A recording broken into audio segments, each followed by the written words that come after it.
if we can start, I guess the simple place to start is for someone who doesn't know much about HeleCloud, can you give us a bit of background information on the organization to date?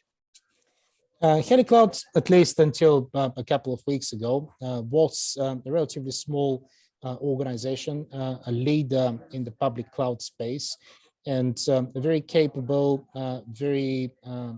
built capabilities in a very structured fashion organization. There is a systems integrator and also a managed services, a cloud operations business on the AWS platform. We are an Amazon Web Services premier consulting partner, which puts us in a pool of another 20 organizations, 15 of which are large international SIs. So we really compete with another 5 from this pool. And also an organization that as of at least a few weeks ago, used to be the biggest AWS premier partner in Europe, the biggest independent premier partner of AWS in Europe. We have 125 people across 3 locations, the UK, the Netherlands, and Bulgaria. Again, the main reason we're chatting today is the company was acquired by SoftwareONE a short time ago. So I understand fully it's very early days, but do you have any idea as to the impact, what changes there might be in terms of the company's operation, strategy, staffing, or is it just too early to know?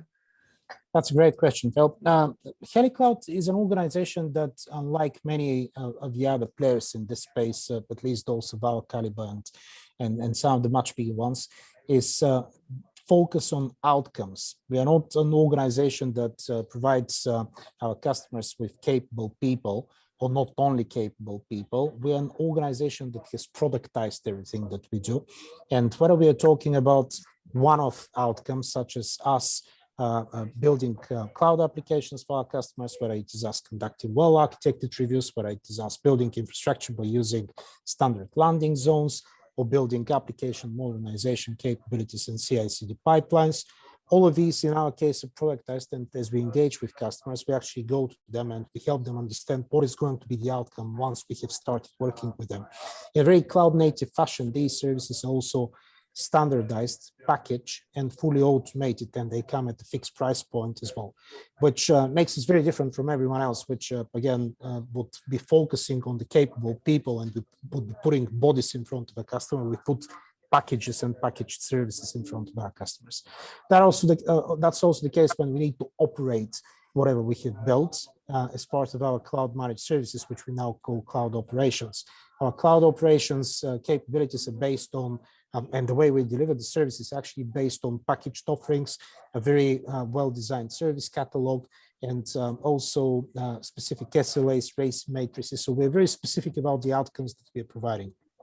What we didn't have prior to the SoftwareONE acquisition was access to customer base. HeleCloud is a relatively small organization with 5 years of history, about 150 active customers and a few hundred in the pipeline that we're engaging with, but still that's a relatively small pool of customers that we used to be working with.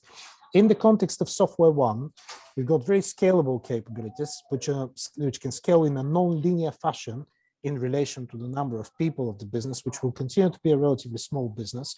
But such a business with access to the SoftwareONE platform and to the existing customer base, which is roughly 70,000 customers around the world, is going to give HeleCloud the ability to put all the great products that we have built, whether professional services or managed services, in front of a much bigger customer base.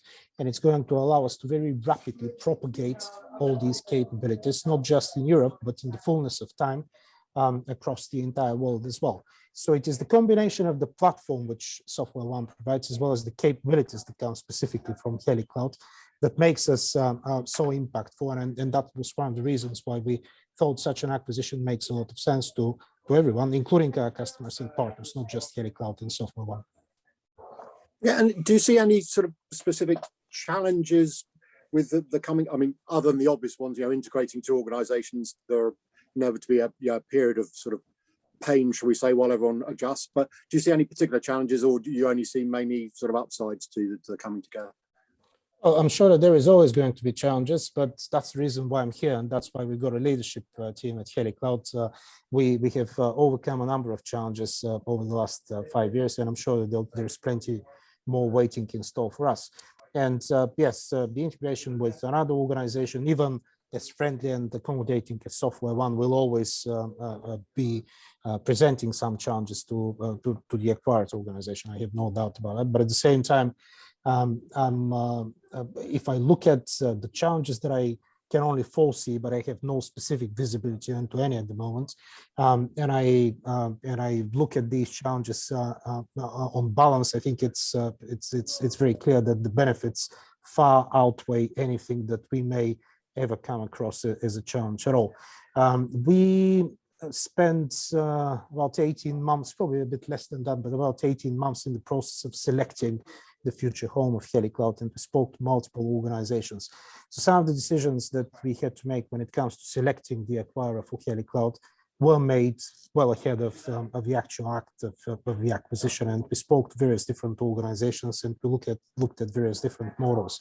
The synergies with an organization such as SoftwareONE have been clear for a couple of months now, and the details are crystallizing at the moment, of course, and there is still a lot that we need to do. But again, we have found a home for HeleCloud, which is the best home for us when it comes to maximizing the capabilities and minimizing the challenges in front of us, and therefore, out of all possible outcomes, I think this is the best one.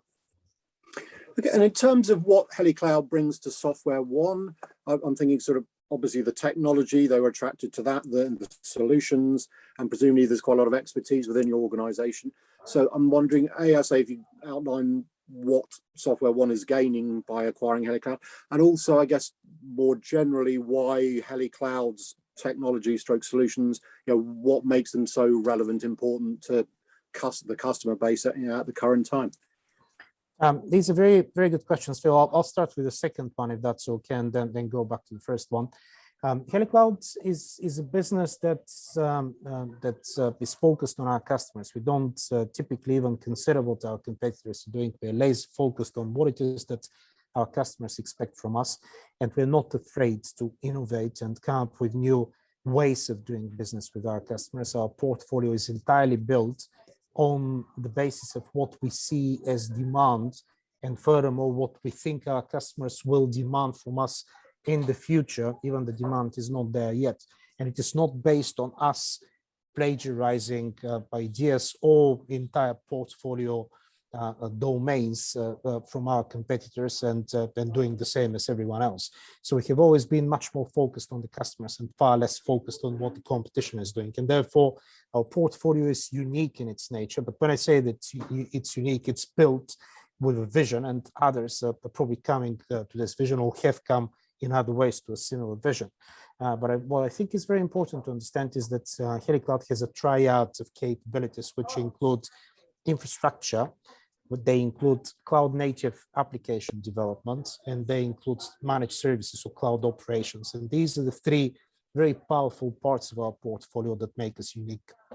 If we look at cloud, cloud is the concept of utility computing, but utility computing is achieved through standardization and automation, and also the ability to operate in such a standard and fully automated fashion at scale to serve millions or tens of millions or hundreds of millions of customers at the same time. And HeleCloud is building against the same concept. Through productization, through automation, we are looking at solutions that can scale to a much bigger customer base, and again, in a non-linear fashion to the size in terms of number of people at HeleCloud. We create products which should be scalable. Because cloud relies upon standardization and automation, what is also important is that in the cloud, everything is software. In the cloud, our infrastructure is code. In the cloud, cloud applications are code. In the cloud, whenever you are managing, whether the infrastructure or managing the applications, you are doing so in a fully automated fashion. You are doing it through code. So ultimately, the convergence of infrastructure, applications, and management into code and automation is the vision on top of which HeleCloud was built. And it is towards this vision that we have been building the business organically by developing capabilities, but also through acquisitions. For instance, 15 months ago, we acquired Datastalk, our cloud-native software development business. exactly to add the third piece to the triad and allow us to add cloud native software development capabilities to the vision that we had at that point in time. This vision also reflects on the realities that we are seeing, and again, I'm sure that other organizations in the fullness of time will be moving in the same direction as well. But in the cloud, infrastructure is not what it used to be. In the cloud, you don't have people running around with routers, switches, servers, storage arrays, attaching cables, etc. Infrastructure is orchestrated through code. They use either CloudFormation or Terraform, but they use a template which looks like a piece of code which builds the infrastructure in a fully automated fashion. And this piece of code is a piece of software or configuration code to the software that is going to build the infrastructure. So therefore, infrastructure is no longer conventional infrastructure, it is code. If you look at the software development aspect, back in the days, you would have software developers writing applications in Java or C#, on the Oracle, on the .NET platform, etc. They would be building applications for a specific operating system, let's say Windows, Linux, and using various different middleware components as well. In the cloud, software runs on cloud as the operating system. Cloud provides platform as a service offerings, software as a service offerings, provides middleware and orchestration capabilities, and therefore software developers are not what they used to be. Software developers in the cloud actually provide the plumbing and orchestrate the various different components, and that's how they build the business logic behind applications, by orchestrating ready-made components which are part of the cloud as the operating system. So software development has changed as well. And cloud operations is no longer the case of an engineer sitting and waiting for a hard disk drive to fail and then driving a van to a data center to replace it. That's definitely not the case. In the cloud, cloud operations is much more about change management. It is about managing the code that is produced by either the infrastructure or the software development engineers, managing the pipelines that implement the development, the testing, the production environments, that promote environments to production as well, that demote environments, etc. But manage operations in production, and that again happens via code and a lot of automation. That's what our customers need in 2-3 years' time from now, and these are the capabilities that we have established. That's our vision for cloud services through productized offerings. And again, that's a very scalable model, a very cloud-native model. What SoftwareONE, therefore, gains from acquiring HeleCloud is products and propositions in the SoftwareONE portfolio, which allow them to become cloud native, allow them to put in front of their customers not the products that their customers have been buying so far and that they're buying today. They're going to be buying the products that customers, they're going to be putting in front of the customers the products that these customers need tomorrow, the cloud native products, the triad of capabilities that we've got, and the well-structured portfolio that we are bringing under the SoftwareONE umbrella. That's the essence of this acquisition. Okay, and in terms of, so that's, if you like, what SoftwareONE gains out of it. Flip it the other way, what do HeleCloud customers existing, and I guess the future ones, if you've obviously got a bigger pipeline to go after, what are the advantage of becoming part of SoftwareONE for your customer base? That's a very good question. So customers have always seen HeleCloud as an organization that is very customer obsessed, willing to and focused on delivering results, very agile, and will continue to be such an organization for them, and perhaps not much is going to change.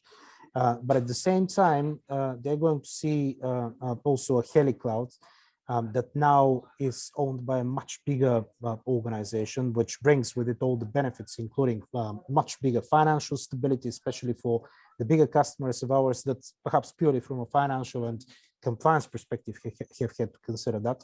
They're going to see a HeleCloud that can be with them in 90 countries around the world, not just in 3, which has been the case so far. They're going to see a HeleCloud that has much bigger delivery capabilities, especially when it comes to application modernization. There is 1,500 software development engineers in SoftwareONE, which we can involve in various projects, for instance. They're going to see a HeleCloud that continues to be very flexible as well, but matches the size and the complexity of the customer organizations and allows us to be a much more resilient organization and an organization that can provide a much broader set of services, and not just AWS, including FinOps, for instance, including perhaps Azure, Google, and various other services that such customers may need, digital transformation services, etc. Everything outside of the AWS, the native AWS portfolio of HeleCloud that they are used to engaging us for. So plenty of benefits for our existing customers as well. And the feedback that we've received already is really to that effect. I'm essentially consolidating customer feedback based on the announcements that we made and what customers told us soon thereafter. And in terms of your employee base, do you, again, it's early days, but do you have feedback?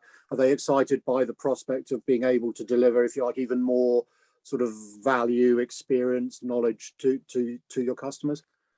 That's a very good question, Phil. I've spent the last couple of weeks talking, that's probably been most of my time talking to HeleCloud employees, to our senior leadership team, talking to the heads of different units, but also talking to various individual employees as well, explaining what the future of HeleCloud is and the reason for us deciding to join the SoftwareONE family, but also taking their feedback, some of their concerns, and perhaps some of the positives that they see as well.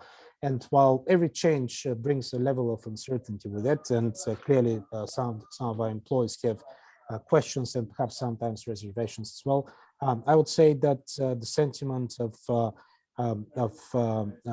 positive development and the sentiment of us really becoming a much bigger organization, or at least much more impactful organization on the SoftwareONE platform, while at the same time remaining true to our objective, which is to be the leading AWS partner and the leading AWS specialist in Europe, is the overwhelming sentiment that we are getting back from our employees. So again, while every change causes some turbulence, I think that the HeleCloud team fully buys and understands the reason for such transaction, and got the commitment of the senior leadership team that will continue to develop the business to the new scale, of course, that is in front of us, and that HeleCloud will remain the HeleCloud that we all know, and delivering results for our customers and for SoftwareONE customers as well. And in terms of, obviously, you've referenced the AWS cloud a couple of times because that's a sort of major focus for you. You'd be confident, A, that you can grow that customer base around AWS, but I'm also intrigued because you have an existing relationship with AWS. So again, I keep saying it's early days, but do you have any inkling as to whether your relationship with them will change in any way, or is it just continue or even be enhanced? Indeed, we've got a very intimate relationship with AWS, and for the last 5 years, we have always been very clear about the fact that that's the only platform that we are developing capabilities for, and we've been very upfront and honest with our customers that if they engage HeleCloud, they are going to be on the AWS platform. There is no other platform that we work with, and therefore we are biased consultants, not an independent one. Very capable on the AWS platform, but very biased. And clearly, such loyalty has always been very important to AWS as well.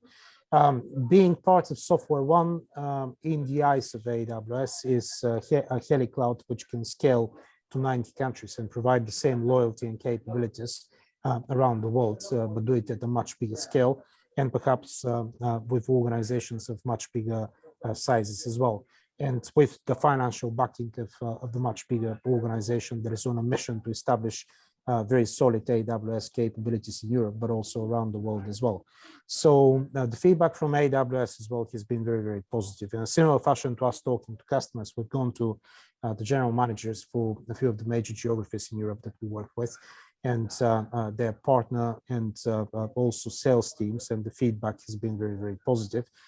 As a matter of fact, we're organizing various planning sessions with them for the purposes of presenting the partnership and engaging with them in a fashion which takes into consideration the benefits of us having a SoftwareONE as well as a HeleCloud heritage, and everything that we are bringing to such a partnership, so that we can do our planning for the future based on the new set of assets that jointly HeleCloud and SoftwareONE bring to an AWS partnership. And again, that's very well received.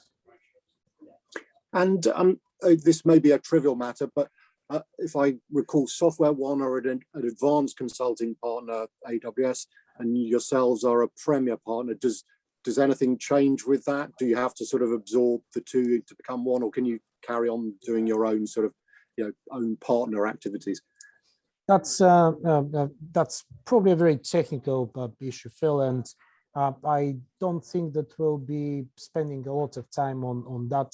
I think it's obvious that we've got the capabilities of a premier partner, and the set of capabilities when joined are going to result into a premier partner. Given that SoftwareONE is the much bigger organization in terms of size and customer base, it's probably more likely that we're going to merge HeleCloud under SoftwareONE, but it may well be the other way around as well. But the technical matter which shouldn't have any impact on anyone. It's just a question of which capabilities we take and under which we plug them. AWS would probably orchestrate that process for us in the best possible fashion, but we have no preferences. And again, that wouldn't be something that customers or anyone else would be impacted by. And I'm saying that from the perspective of HeleCloud having acquired two companies in the past, All in Data, another advanced consulting partner in the past, and Datastalk. And in either of these cases, we went through a very similar exercise of merging our AWS accounts. It wasn't anything impactful or interesting as such, a very technical exercise indeed.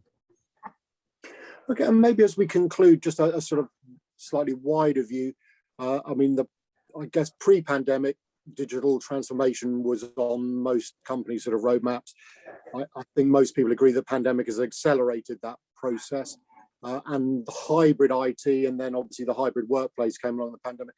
So I guess, as much as you can, how do you anticipate the cloud world developing, bearing in mind there seems to be a certain acceptance that it will coexist with some on-premise activities as well moving forward? Just any thoughts as to where the cloud might end up? That's a very good question. Yes, I think the global pandemic, and it's very unfortunate because it's a huge human tragedy for various reasons, and the impact that it has had on people from a health perspective and well-being perspective, but also from an economic and various other perspectives as well. If there is any positives at all, and I'm not suggesting that in any way they're balancing out all damage that has been caused by the pandemic, but if there is any benefits, it has been a catalyst for further cloud adoption, and that's because people have got used to the fact that that remote working is possible. They're used to the fact that scalability and elasticity are very important. And I'll open a bracket here. We've had customers that unfortunately have had to shrink their estates immensely due to the pandemic, and that's because demand for their services has shrunk considerably during the pandemic, and now they're expanding back and going into normal and beyond the usual capabilities. So such elasticity that cloud provides became very apparent with such a sudden jolt, and clearly many organizations now understand the importance of elasticity from a cost, but also from a customer experience perspective and from various other angles. Therefore, the pandemic was a catalyst for cloud from an elasticity perspective. Security and compliance often and perhaps still misunderstood when it comes to cloud, which is seen as very fuzzy, perhaps even foggy, and that's definitely not the case. Cloud is the most secure and compliant platform, and various organizations, at least those that embarked on the journey during the pandemic out of necessity, are now very firmly staying in the cloud, and that includes financial services organizations. So I think from various different angles, if we look at the pandemic, it has been a catalyst, and cloud adoption has accelerated, and that's not going to change. Yes, I think that the data centers are still going to be there for some organizations, and it may be because they've got legacy applications, or it may be because they're still not convinced about cloud. But in the fullness of time, I believe that cloud is not going to be dissimilar to the power grids that we've got in the UK, not just in the UK, around the world as well. The cloud is a central facility, and in exactly the same way that you don't want to have a power generator in a bank just to produce electricity, whereas your core business is financial services, in just the same way, I don't anticipate in the fullness of time, and that's probably in the following 10 to 20 years, that any organization will want to build data centers unless that's their core business. I really don't see a reason why a manufacturing business would build data centers. I don't understand why a hospital or a healthcare business will want to build data centers. Businesses should focus on their core activities. So while there may be some private hosting taking place in private data centers, in the fullness of time, I expect much more clouds. Okay, and promise this is the final one because you give me a lot of your time, for which I'm grateful. COP26 is on the horizon, and politicians all over the globe are coming up with lots of grand plans and ideas.